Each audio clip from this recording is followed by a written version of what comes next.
이것도 만약에 여유가 좀 있다면 당연히 하는 게 좋다라고 볼 수 있겠죠. 나중에 제대로 나오면 그때 한 번 더 공부해 보도록 하고. 네, 안녕하세요. 주식은 역시 길이길이 새 길이십니다. 안녕하세요, 길이분들. 자, 오늘의 경제 공부 또 빠르게 보도록 하겠습니다. 같이 공부하시죠. 렛츠 길이. 첫 번째입니다. 일단 공모주부터 봐야겠죠. 오늘부터 내일까지 진행하는 덕양에너젠, NH랑 미래에셋증권에서 진행하는 공모주입니다. 자, 이 친구는 이제 상장 예정일은 1월 30일 금요일이고요. 그렇다면 여기가 뭐하는 기업인가? 다 우리가 공부했죠. 산업용 수소를 생산하는 전문 수소 정제 기업인데 물론 미래지향적인 기업이라고 볼 수 있지만 단점은 지금 그렇게 수소 관련주가 각광받는 시대는 아닌 것 같습니다. 자, 그러다 보니까 수혜치 결과 2,300건의 기관이 참여하긴 했어요. 하지만 경쟁률은 650대1로 조금은 낮은 편. 또한 의무 확약, 이게 좀 중요하지 않았겠습니까? 14.38%로 딱 중간, 보통 요 정도의 데이터를 나타낸 걸 확인할 수 있습니다. 자, 그렇다면 이걸 청약을 해야 되는가 말아야 되는가? 지금 증시 더할 나위 없이 좋죠. 그리고 작년 말 이러한 데이터로 나온 공모주들 전부 다 대박 쳐줬습니다. 그렇기 때문에 이번에도 뭐 비슷하지 않겠나? 이런 생각과 함께 당연히 청약을 진행하시면 될 것 같고요. 다만 이제 해가 바뀌었으니까 분위기가 바뀔 수도 있지 않겠습니까? 눈높이는 조금 낮춰서 뭐 점심값 정도는 먹을 수 있겠다. 뭐 이 정도 생각과 함께 청약을 시작하시면 될 것 같습니다. 자, 내일까지 청약이니까 잊지 마시고요. NH랑 미래에셋증권에서 진행합니다. 다음입니다. 현대차 목표가 63만원. 자, 어제 봤던 그겁니다. 멀티플을 자기 맘대로 줄 수 있는 상황에 들어갔다고 말씀드렸죠. 타월투자증권의 현대차의 목표주가 64만원으로 상향 조정을 했습니다. 자, 그렇다면 갑자기 이렇게 높아진 이유가 뭡니까 하고 봤더니 보스턴 다이내믹스의 매력으로 인해 도요타와의 격차를 축소시켜야 된다고 하는데요. 참고로 글로벌 시가총액 순위를 보면 자동차에서 도요타가 2등, 현대차가 3등인데 참고로 도요타랑 현대차는 매출이 한 두세 배 정도밖에 차이가 안 납니다. 하지만 시가총액은 여전히 5배나 난다고 해요. 현대차가 이러한 저평가를 받을 이유가 없다는 거죠. 그리고 3년 후 휴머노이드 로봇을 공장에 투입 가능한 곳은 딱 두 곳, 테슬라와 현대차밖에 없다. 결국은 현대차 더 올라갈 것, 이렇게 예상한다고 하네요. 다음입니다. 고환율, 그래도 미국. 연일 고환율이 이어지고 있지만 미국 시장 쏠림 현상은 이어지고 있습니다. 왼쪽에 보다시피 1476원의 환율이 있으면은 사실 우리가 생각했을 때 고환율이다 보니까 나중에는 좀 이렇게 떨어지지 않나 이런 생각을 하죠. 그 말인즉슨 지금 미국에 투자하면 환차손을 볼 가능성이 있는데도 불구하고 작년 말 기준 미국 주식 투자금은 241조 원이었는데 최근 2주간 그냥 10조 원 더 넘게 늘어났다고 합니다. 환율이 이렇게 위에 있어도 뭐 상관없어, 미국장은 진리야, 이렇게 말하면서 매수를 한다는 거죠. 그렇다면 소확기미들이 지금 현재 뭘 사고 있는가? 테슬라, 엔비디아, 알파벳, 팔란티어, 애플, 그리고 레버리지 상품들을 사고 있다고 합니다. 자, 그러다 보니까 지금 현재 정부는 바쁩니다. 저 소확기미들의 마음을 좀 되돌릴 필요가 있는데요. 그래서 준비한 어제 비기 1장, 2장 봤죠? 오늘은 3장 보도록 하겠습니다. 자, 일단 첫 번째, 작년에 나왔던 그겁니다. RIA 계좌가 이제 진짜 나오게 된다고 하는데요. 해외 주식을 매도한 자금을 원화로 환전해서 RIA 계좌에서 1년간 투자하면은 양도소득세를 공제한다고 합니다. 진짜 대박이죠. 자, 공제는 매도 금액 기준 최대 5천만원까지 가능하다고 하며 1분기에 매도하면 양도소득세 100% 날려주고요. 2분기 매도하면 80%, 하반기에 매도하면 50%를 소득공제해준다고 합니다. 그렇기 때문에 만약에 미국 주식을 한다면 이걸 안 할 이유는 솔직히 찾기가 좀 어려울 것 같고요. 그리고 다른 것도 하나 나옵니다. 이거는 올해 6월에서 7월에 국민참여형 국민성장펀드가 나온다고 하는데 이거를 3년 이상 장기 투자하면 2억 원 한도로 펀드에서 발생하는 배당 소득은 9% 분리 과세에 투자 금액은 최대 40%까지 소득 공제가 된다고 합니다. 이것도 만약에 여유가 좀 있다면 당연히 하는 게 좋다라고 볼 수 있겠죠. 나중에 제대로 나오면 그때 한 번 더 공부해 보도록 하고 이러한 내용을 담은 개정안은 2월 임시국회에서 논의될 예정이라고 하네요. 다음입니다. 그린 광화 성장 기대가 하나증권에서 얼마 전에 상장했던 공모주이죠. 그린광학. 요 그린광학을 탐방하고 보고서를 작성했는데 강력한 성장이 기대가 된다고 합니다. 그린광학은 초정밀 광학 시스템 전문 기업으로 방산, 디스플레이, 반도체와 우주항공 등 다양한 부분에 납품하고 있는데요. 최근 방산 부분의 양산이 본격화되면서 설립일의 최대 수주 잔고를 경신하고 있다고 합니다.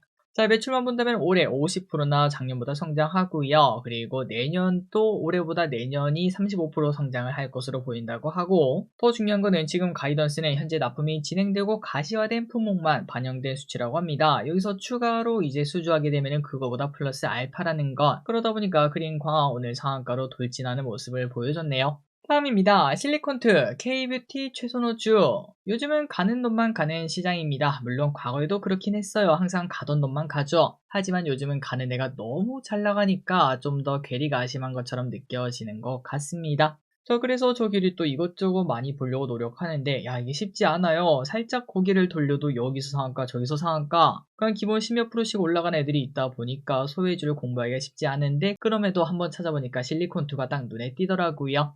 자, 삼성증권은 올해 K뷰티 미국 수출 반등, 유럽 수출 가속화 등에 힘입어 실리콘2 목표가 6.3만원, 그리고 최선호주로 선택을 했다고 합니다. 그래서 그런지 오늘 실리콘2 10%나 오르고 있는데요. 참고로 지금 펀은 10.6배로 매력적인 구간이고, 또 이제부터 중동 법인의 물류 창고가 가동되기 시작한다고 합니다. 그래서 올해 1분기부터 본격적인 매출 성장 기대가 된다고 합니다. 자, 왼쪽에 주봉을 보면 실리콘2 쭉 올랐다가 조정받았고 오른쪽으로 기어가는 시간이 길었습니다. 여기서 돌파하는 차트가 나올지 한번 관심을 가져볼 필요가 있겠네요. 다음입니다. IMF, AI 붐 꺾이면 세계 경제 위험. 야, 이거 하나만 한 소리 아닌가 라는 생각이 들었지만 그래도 한번 보도록 할게요. IMF가 AI 의존 성장은 취약한 상황이라며 AI 붐이 꺾이면 세계 경제도 위험하다라고 경고를 했습니다. 지금 글로벌 경제는 좁은 기반 위에 서 있다고 평가했고요. 앞으로 AI가 생산성과 수익성을 얼마나 보여주는지가 관건이라고 하네요. 자, 개인적으로 많이 궁금하긴 합니다. 내년 이맘때쯤 우리는 어떤 이야기를 하고 있을까요? 야, 역시 AI 버블이 터졌구나. 이러한 얘기를 하고 있을지. 아니면은 그때도 야, 코스피 만간데 뭐 이런 얘기를 하고 있을지. 정말 한 1분만이라도 좋으니까 미래로 잠시 다녀왔으면 좋겠습니다. 다음입니다. 외국인이 가장 좋아하는 나라는 문체부가 조사한 결과가 흥미롭습니다. 외국인은 우리나라를 얼마나 좋아하는가 봤더니 82.3%의 외국인이 한국을 좋아하는 것으로 통계가 나왔다고 하는데요. 자, 그런데 나라별로 우리나라를 좋아하는 나라가 좀 다르겠죠? 그렇다면 1등은 누굴까? 가까운 나라인가 봤더니 생각보다 좀 먼 나라인 UAE였습니다. 그 나라에서는 94.8%의 사람이 우리를 좋아한다고 해요. 그리고 이집트, 필리핀, 튀르키예, 인도, 남아프리카 공화국, 사실 개인적으로는 아직까지 한 번도 못 가본 나라들입니다. 필리핀은 가봤지만 다른 나라는 정확히 지도에서 어디에 위치한지도 잘 모르는데 그런 나라에서 우리나라를 그렇게 좋아한다고 하네요. 자, 그렇다면 바로 옆 나라는 어떤가? 중국은 우리를 62.8%가 좋아한다고 합니다. 또 그 반면 일본은 42.2%로 생각보다 많이 낮은 걸 확인할 수 있었습니다. 일본 내에서 반항 감정이 절대 작지는 않은 것 같네요. 다음입니다. 정말 특이한 소식이 있어서 가져와 봤습니다. 요즘은 맞벌이 가정이 정말 많죠. 그러다 보니까 내 소중한 아이의 식사가 고민인 부부가 많다고 합니다. 그런데 그거를 학원이 노렸네요. 요즘 학원에서는 옛날에는 뭐 공부만 가르쳐주는 학원 아니었겠습니까? 그런데 이제는 밥까지 준다고 합니다. 그리고 그게 인기가 엄청나다고 해요. 자, 생각해보니까 맞는 것 같아요. 제가 부모라도 밖에서 떡볶이 먹거나 삼각김밥 먹는 것보다는 급식 느낌의 식사를 주는 학원이 더 매력적으로 다가올 것 같습니다. 그래서 요즘 밥 주는 학원이 인기가 너무너무 많아서 예약까지 할 정도로 이제 사람이 미어터지고 있다고 하네요. 다음입니다. 생리대 무상 공급. 오늘 이 대통령은 생리대 무상 공급 검토 이야기를 꺼냈다고 합니다. 우리나라 생리대가 해외 대비 40% 정도 비싸다고 하며 그렇기 때문에 우리가 싸게 만들 필요가 있다고 하는데요. 그리고 여기서 한 가지 더 이야기가 있었습니다. 한이길이 근데 그 생리대 있잖아. 그냥 그 사람들한테 지원금을 좀 주면 되지 않나? 라고도 볼 수 있는데 그런데 지원금을 이렇게 주게 되는 거는 생리대를 비싸게 파는 기업들만 배불리는 꼴이라며 그거보다는 직접 싸고 품질이 괜찮은 생리대를 만들어서 무상 공급을 하는 게 어떻겠나 이런 얘기가 나왔습니다. 그래서 오늘 생리대 관련주가 잠시 관심을 받았네요. 다음입니다. 은행에서 주식으로 돈이 진짜 부동산으로 갈 돈이 주식으로 오고 있는 걸까요? 이달 중순 기준 5대 은행의 요구불 예금 잔액이 작년 말보다 30조가 줄었다고 합니다. 물론 1월에는 원래 좀 빠져나가는 흐름이 나타난다고는 하지만 이번에는 분위기가 좀 다르다고 하는데요. 그리고 그 돈은 증권사 계좌로 오는 모습이 조금씩 나타나고 있다고 하네요.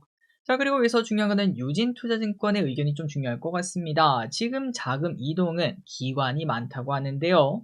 실제로 올해 1월 개인분들은 오히려 5조 원을 매도하고 있습니다. 국내에서요. 하지만 기관인 금융투자가 4조나 매수하고 있어서 지금 증시가 많이 올랐고 그 다음에 이제 코로나랑 비교하면서 야 이제 슬슬 고점 왔어 이렇게 말하는 사람도 많지 않겠습니까? 저기를 또 당연히 이제 삼성전자 오를 때마다 생각합니다. 야, 이게 고점인가 아닌가 뭐 이런 생각을 하고 있는데 하지만 보통 고점은 개인분들이 막 탑승할 때 막 하루아침에 막 삼성전자가 10몇 프로씩 오르고 그리고 그때 개인분들이 쓸어갈 때 그때 보통 고점인 경우가 많은데 하지만 지금은 아니라고 합니다. 개인분들이 아니라 기관이 오히려 매수하고 있어서 아직까지 고점 논란을 꺼내기에는 좀 이르다라고 하네요. 앞으로 개인분들의 매동을 조금 더 관심 있게 봐야겠습니다. 다음입니다. 오늘 히토류가 오른 이유는 오늘 히토류 관련주가 조금 오르더라고요. 그래서 왜 그런가 봤더니 이런 소식이 있었습니다. 중국 전체 히토류 매장량의 대부분을 보유한 바오터우 지역에 히토류 공장이 있는데 거기서 폭발 사고가 일어났다고 해요. 그러다 보니까 공급 불안이 나타날 수 있다는 걱정에 히토류 관련주가 잠시 관심을 받았습니다.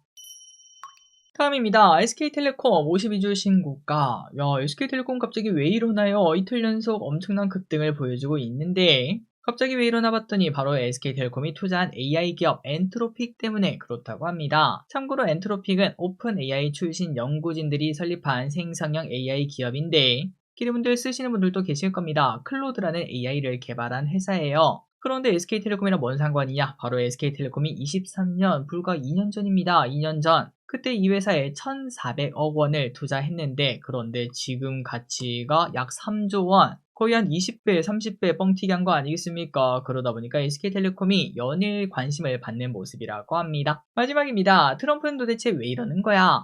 자, 이 소식을 안 다룰 수가 없었습니다. 어제 뉴스를 봤는데 진짜 기가 막히더라고요. 자, 도대체 뭐가 기가 막히냐? 트럼프가 그린란드에 대해서 깡패 같은 모습을 보여주고 있는데 심지어 노르웨이 총리한테 이렇게 말했습니다. 8개 이상의 전쟁을 중단시킨 나에게 노벨 평화상을 주지 않았다. 그렇기 때문에 나는 더 이상 너무 웃깁니다. 평화만을 생각해야 된다는 의무감을 느끼지 않는다라고 말을 했다고 합니다. 실제로요. 그러니까 노벨 평화상 안 주니까 내가 뭐하러 평화를 노리냐 뭐 이렇게 말을 하는 건데 그렇기 때문에 일각에서는 당연히 걱정이 나올 것 같습니다. 진짜 트럼프 뭐 군사적 행동하는 거 아니냐 뭐 이런 생각이 날 수도 있긴 하지만 삼성증권에서는 단기간에 그린란드 합병은 불가능하다라는 의견을 내놨다고 해요. 그 이유가 뭐냐? 일단은 여론의 지지도가 그렇게 크지 않다고 합니다. 거기다가 매입할 때 엄청난 가격을 지불해야 되는데 재정정책의 결정권은 하원이 가지고 있고 하원은 민주당이 지배하고 있기 때문이죠. 자, 그렇다면 트럼프 도대체 왜 이러냐? 바로 11월 중간선거 때문에 그럴 수도 있다고 합니다. 첨예한 외교 갈등 이슈를 주도해서 리더십을 보여주는 늘 보여줬던 그 레파토리죠. 그러한 모습이 나타날 수 있다고 하고 그래서 앞으로를 보자면 유럽과는 그린란드를 두고 예측이 어려운 장기 협상이 나타날 것으로 보인다고 하네요. 자, 오늘의 공부 여기까지 끝났습니다. 항상 이렇게 중에서 진심으로 감사합니다. 지금까지 길이셨습니다. 빠이요.